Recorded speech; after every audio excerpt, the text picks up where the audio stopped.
Hi, everyone, and welcome back to Travel Time Stories.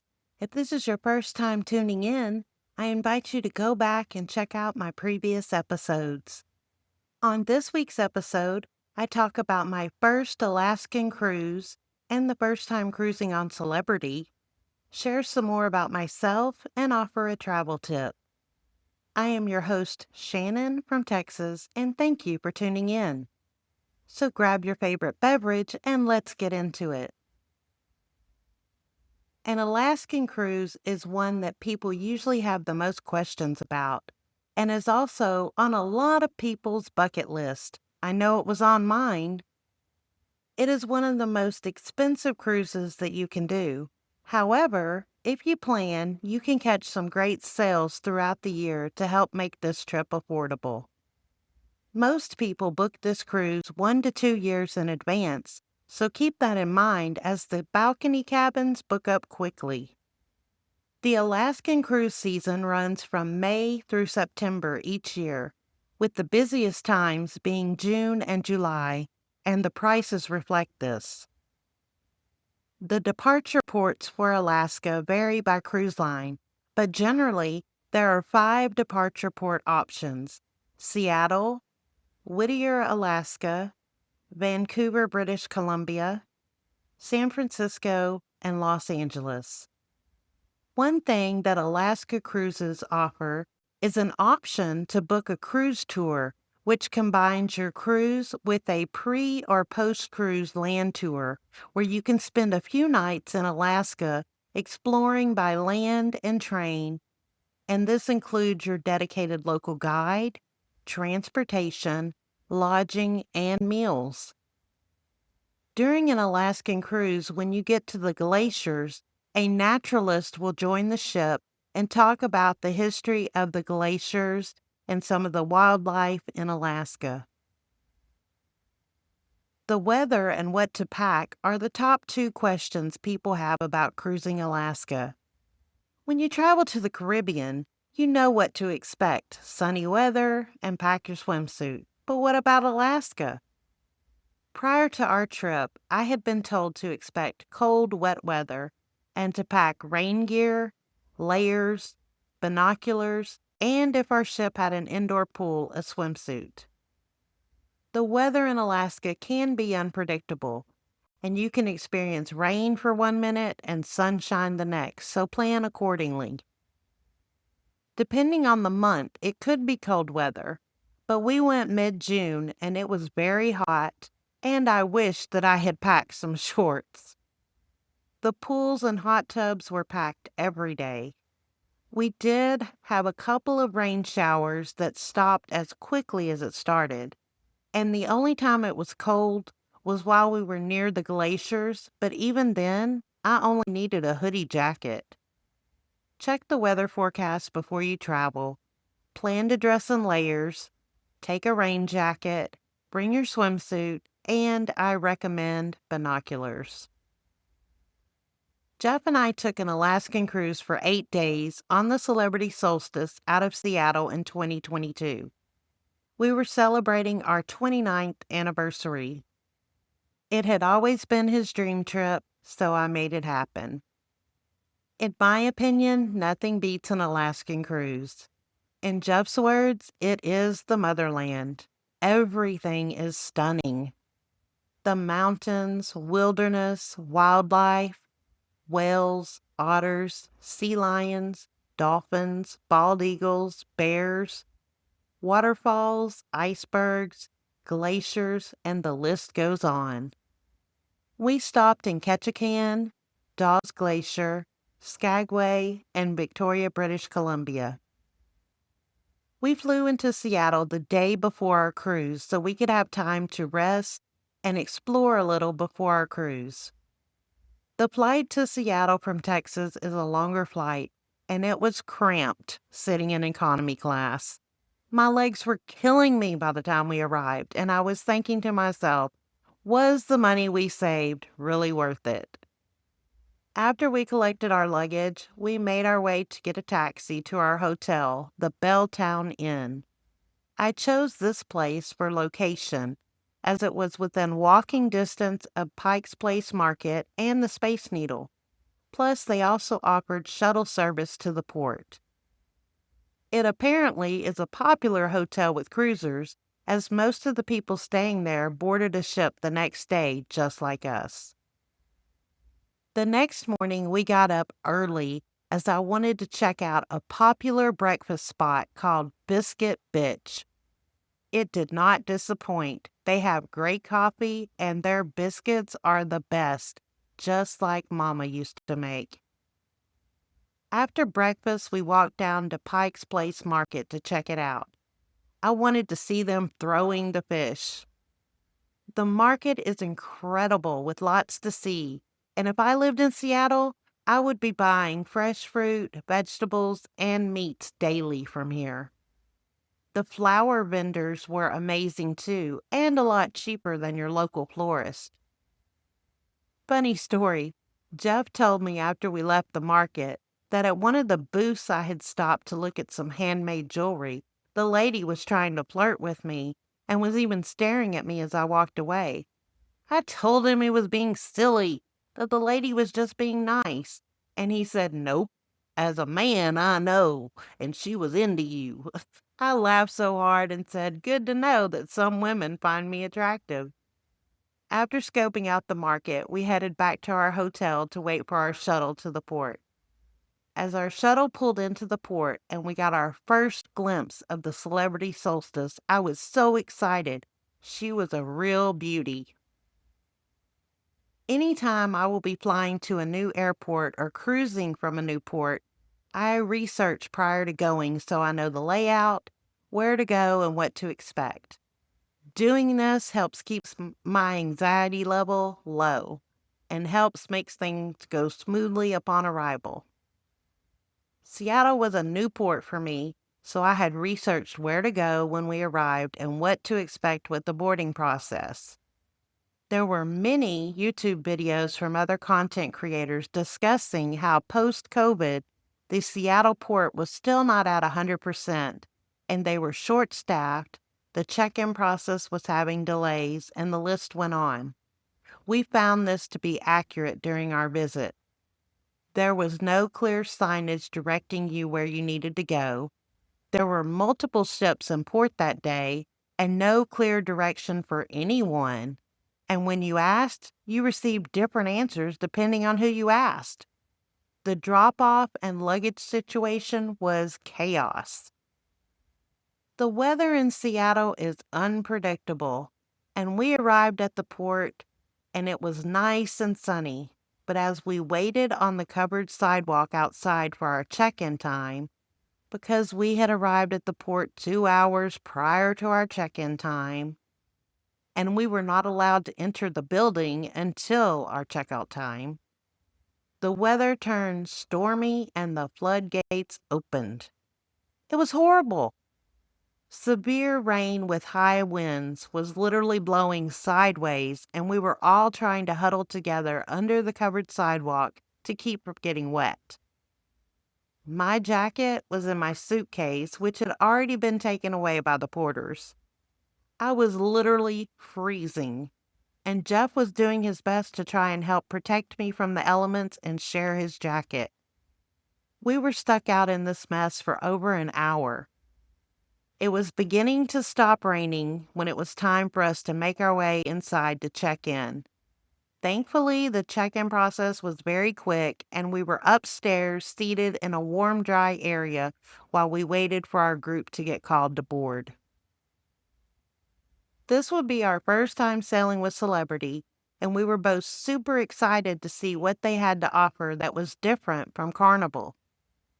One thing which was different during the booking process is that I discovered Celebrity gives you the opportunity to bid on an upgrade. Once you book and pay for your cabin, you can then place a bid for an upgraded cabin, and you are allowed to place more than one cabin bid, and then you are notified closer to your sail time if your bid is accepted. If a bid is accepted, you can then choose to upgrade or not. If you choose yes, you pay what you bid, and get assigned to your new cabin prior to sailing. I love this and think all the cruise lines should offer it. For this cruise, we had booked a standard balcony cabin, but then I put in a bid for the concierge balcony cabin and the Aqua Class balcony cabin. You get different perks with these two types of cabins, which you don't get with the standard balcony room.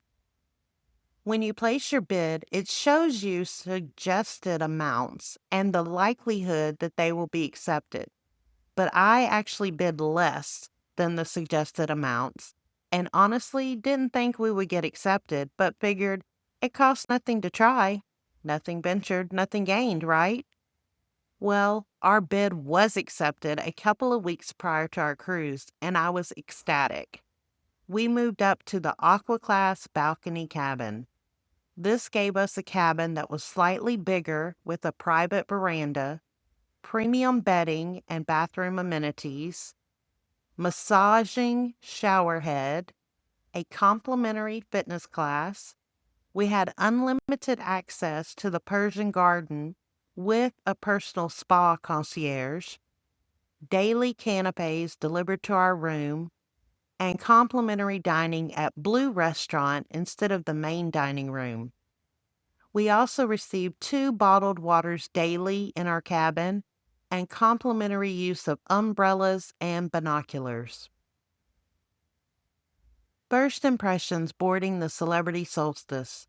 It was another jaw-dropping moment as we stepped on board. Both Jeff and I were blown away at how fancy this ship was compared to Carnival. It was on another level. We immediately noticed there were less kids on this ship, and the average age for passengers was more in line with us, so these were both a plus in our books. The immediate vibe was laid back and chill. Everyone, both staff and passengers, were so friendly.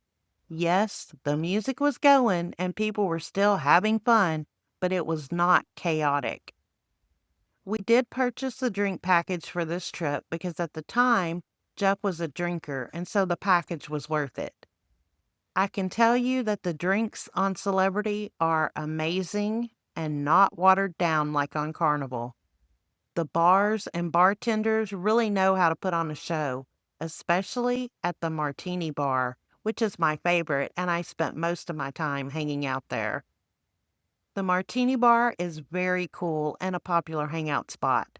The bar top is made of ice, so it keeps your drinks cold, and they have cool little sitting areas with curtains for privacy, and the bartenders put on a show each night that is not to be missed. There are many different martinis on the menu to choose from, and you can also order a martini flight to sample. I tried every one on the menu by the time our trip was over. Now, usually my go-to is always a cosmopolitan. However, my favorite was the candy apple martini. Oh, just talking about martinis is making me want to book another cruise on Celebrity. We were blessed with beautiful weather on this trip. In fact, I was upset that I had not brought any shorts with me for this trip and I was burning up in pants. The days were sunny and nice. Pools and hot tubs were full every day. Once again, we met some amazing couples on this trip and spent our free time hanging out with them. As we cruised along, we saw otters, dolphins, eagles, and a couple of times a whale was spotted from the cruise ship. We would see small islands with the house out in the waters, mountains with beautiful waterfalls running down, and goats up on the sides of the mountains.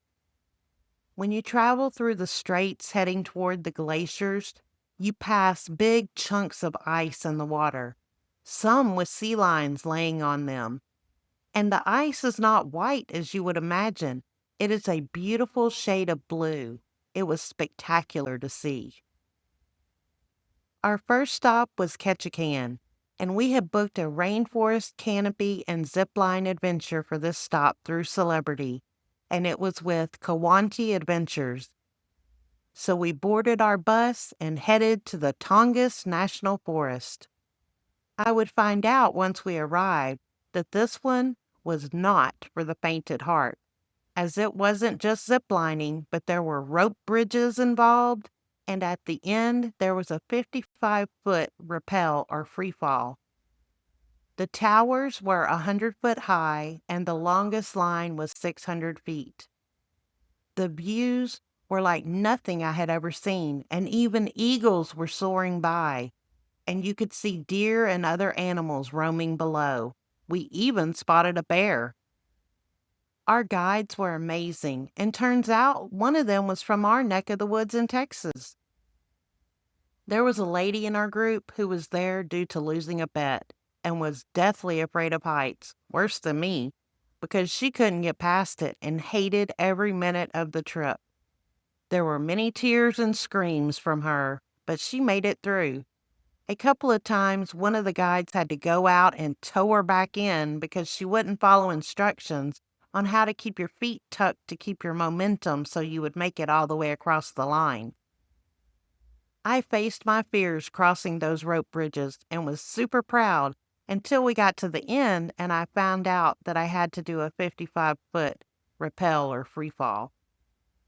I didn't think I'd be able to do it, but Jeff told me, just look straight ahead out at the beautiful trees, take a deep breath, and as you let it out, just step off the edge and you'll descend steady but not fast.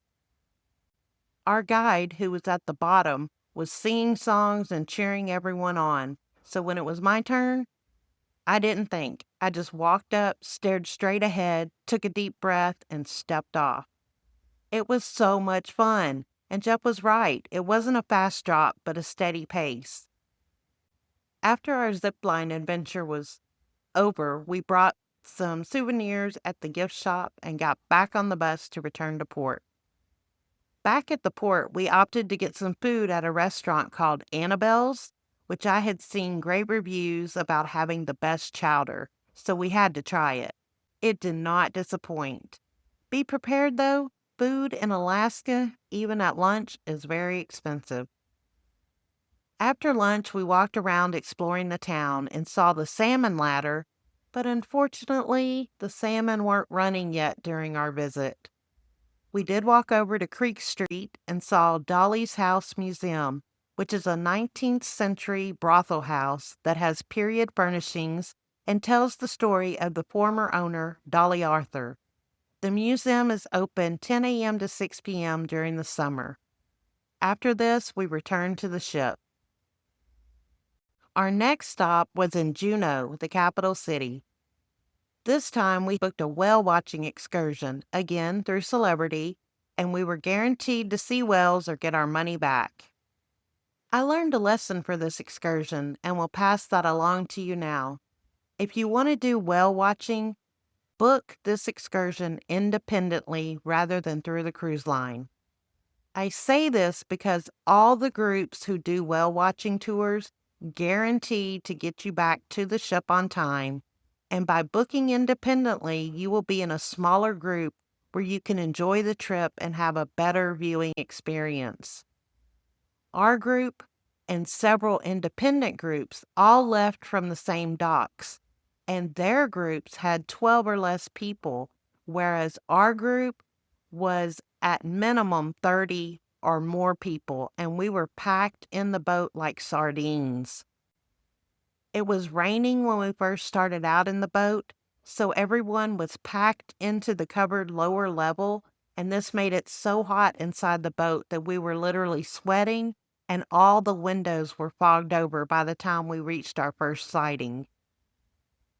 We had to use towels to wipe the fog from the windows in the hope of getting to see the whales, and this wasn't good for trying to get photos either. The front windows of the boat were large and not fogged, so everyone was rushing to the front and trying to squeeze in to see, which for those of us already sitting in the front made it very uncomfortable. The rain had stopped halfway through our trip, so a lot of people then made their way to the top observation deck. However, Only so many people at a time can fit, and per usual, people did not want to take turns. Jeff was able to get up to the deck once and got a couple of good shots of the humpback whales. All the photos I took from inside the boat were not very good, but seeing it with your own eyes is a sight I will never forget. It truly is breathtaking when they break the water. If we ever go back to Alaska, I will book an independent tour so that we can have a better experience with less people. We returned to the ship after the whale watching rather than getting off in town to explore, as it wasn't made very clear to us how the bus system worked, and we felt uneasy about being able to get back to the port on time. Plus, we were both exhausted and sweaty and just wanted to get cleaned up and relax. Next up was Skagway, and we had a recommendation from my niece that taking the White Pass train tour was a must, and so that is what we did. Where we docked, the train was right there at the port, and we simply got off the ship and walked straight over to the train and lined up to board. My niece was right. We loved the train tour. You go from Skagway all the way up to the Canadian summit before returning to the station in Skagway. As you travel along, you see beautiful scenery, including many waterfalls, crossing rivers, and once you get towards the summit, there is gorgeous white snow covering everything, and gorgeous frozen lakes and ponds. It is about 40 miles round trip and takes approximately 2.5 hours. You can get many great photos on this tour. At the end, you're dropped off at the depot in the heart of Skagway so that you can take time to explore the town or go for a nice hike on one of the surrounding trails. We couldn't miss out on trying one of the Alaskan fry breads from Klondike Doughboy. It was messy, but so delicious. They are very large, so people can eat off of one. Alaskan fry bread is different than fry bread down south. Instead of being made with baking powder, water, flour, and salt, it is made with yeast, flour, dry milk, water, and salt, and usually some sort of sweetener. It's just like a yeast bread recipe. Traditionally, I've seen it served with a drizzle of honey or with jam made from local berries. The one we tried had cinnamon sugar. When we finished checking out the town, it was a short walk on a clearly marked path back to where our ship was docked. A funny story that happened on our cruise. We were up at the pool deck bar having drinks with some of our friends, and this guy came over to order a drink. Someone in our group recognized him and said, "Hey, how did you make out at the casino last night?" The guy started laughing and said he had no clue because apparently he had gotten so drunk, the bartenders had cut him off and they had to bring in a wheelchair to take this guy back to his cabin. He didn't even remember any of this himself, but said that is what his friend who was traveling with him told him, and several people who had seen it happen confirmed it. I'm all for having fun, but please drink responsibly and don't be like this guy. And if this does happen to you, don't tell people about it. This guy thought it was funny. However, everyone he was telling it to was stating how embarrassing it was and that they would never have told it. Our final stop before returning to Seattle would be Victoria, British Columbia. On our way to this port, we encountered a storm at sea. It was a bad one, and the temperature dropped significantly, and this was the first time I wished I had a heavy coat. But thankfully, I had brought thermal underwear and had gloves, a beanie, and scarf. We arrived in Victoria at night, and our hours for the port were supposed to be 5:30 p.m. to midnight. However, due to the storm we encountered on the way, our arrival was delayed and only left 4 hours in port. and those who had excursions booked were canceled and their money was refunded. Due to the loss of time and the weather, we chose not to get off at this port as most things were already closed, and we heard from those who did get off that it wasn't worth it. When we disembarked from the ship in Seattle, we had a full day to kill as our flights were not until 11 p.m. that night. So I had booked us a room at the Mediterranean Inn so we could get some rest and relax before heading to the airport. We checked into our hotel, took a much needed nap, and then went out to see some sights before we headed to the airport that evening to catch our flight. Final thoughts on my first experience sailing on Celebrity. Celebrity ships are a step up, a more elevated experience in terms of service, style, food, and shows. The average age for celebrity cruisers is more mature, 30 to 50, and the vibe is a more relaxing and chilled atmosphere. The shows are phenomenal and more in line with Broadway level. The food in the buffet, the main dining, especially Blue for Aqua guests, and specialty restaurants are high end compared to Carnival. Celebrity also offers a non alcoholic drink package, which includes soda and specialty coffee, making it a better value for the money than Carnival's drink packages. Plus, their alcohol package is also a better value, offering you two different tiers to choose from, and there is no daily limit versus Carnival's 15 per day limit. My travel tip is to get a door banner for your cabin door. I have gotten one for each of my cruises that are customized with our names, the date, and the ship. They look cute on your cabin door, and it helps to make your cabin door stand out and easier to find. Your doors are metal, so they attach to the door with magnets. I order from Custom Cruiseware and have placed the link in the description below. They also do custom t-shirts. Let's continue with my story. Life in a small town is completely different from living in the city and even living in a suburb of the city.